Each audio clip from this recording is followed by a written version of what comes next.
बेटियों को थोड़ा समझाइए। ठीक है, प्रारब्ध में बेटी के जो है वो होगा, लेकिन हमें अपनी तरफ से अपने संतान को समझाना चाहिए। सुंदर माता पार्वती धन्या पतिव्रता संप्रीत्या मदवचो धर्मवर्धनम् इहा मुद्रानंदकं शृण्वतां च सुखप्रदम्।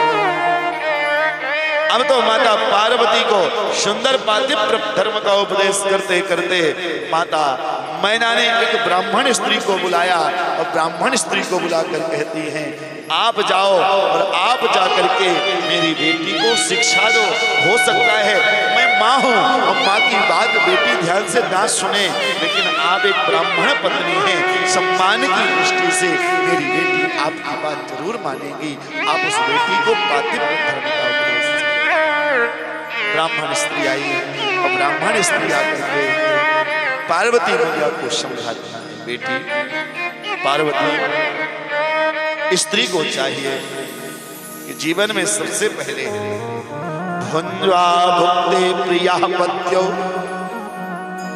पादे प्रत्यपरायणा तिष्ठे तस्मिन् शिवे नारी सर्वथा च सती तिष्ठति। हे देवी, पत्नी का धर्म है कि पहले अपने पति को प्रसाद पवाए, भोजन कराए और तत्पश्चात भोजन करना चाहिए। देवी, स्त्री को पति की लंबी आयु के लिए 16 श्रृंगार करना चाहिए। जीवन में श्रृंगार करो तो अपने पति के लिए श्रृंगार करो। सजना है तो बाजार जाते समय नहीं सजना है, मैं नहीं करा, यहां पर ऐसा लिखा है। सजना है तो अपने घर में रहकर सजो, अपने परिवार के लिए सजना चाहिए। देवी, जीवन में जो स्त्री 16 श्रृंगार करके रखती है उसके पति की आयु लंबी होती है। हमेशा हरिद्रा कुंकुमं चैव सिंदूरं कज्जलादिकं पूर्वासकं च तांबूलं मांगल्याभरणादिकं।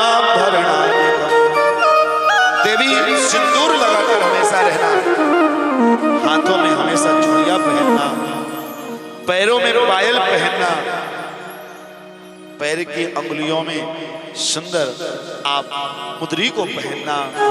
देवी, हमेशा बिंदी लगाकर रखना, गले में सूत्र पहनकर रखना।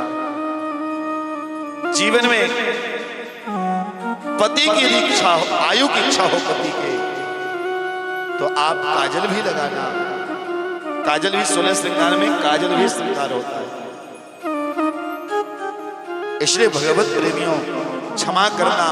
आजकल तो समय ऐसा आ गया है कि आजकल माताओं बहनों को सिंदूर लगाने में शर्म आती है, बिंदी लगाने में शर्म आती है, चूड़ी पहनने में शर्म आती है। आजकल ऐसी विडंबना समाज की। लेकिन भगवत प्रेमियों, हम सबको यह करना चाहिए। ये हमारा सौभाग्य है कि परमात्मा ने मुझे ऐसा जीवन साथी दिया है कि सारे श्रृंगार कर कर रखना चाहिए। अपवादं न च ब्रूयात् कलहं दूर त्यजे गुरुणां सन्निधौ वापि नोच्चैर्भूयान्वैहरे। हे देवी, कभी भी पतिव्रता स्त्री को दरवाजे में बिना काम के नहीं खड़े रहना चाहिए। यहाँ तो बहुत लंबी लिस्ट है। देवी, पतिव्रता स्त्री को व्यर्थ का घूमना नहीं चाहिए। देवी, हमारे सनातन धर्म में, संसार में पतिव्रता जो स्त्रियां हैं, वह स्त्रियों की संज्ञा 3 प्रकार की दी गई है। पहली सबसे श्रेष्ठ स्त्री वह होती है जो स्वप्न में भी पर पुरुष को नहीं देखती, स्वप्न में भी दूसरे पुरुष का दर्शन नहीं करती। वह स्त्री सबसे श्रेष्ठ पतिव्रता कहलाती है, उत्तम पतिव्रता कहलाती है।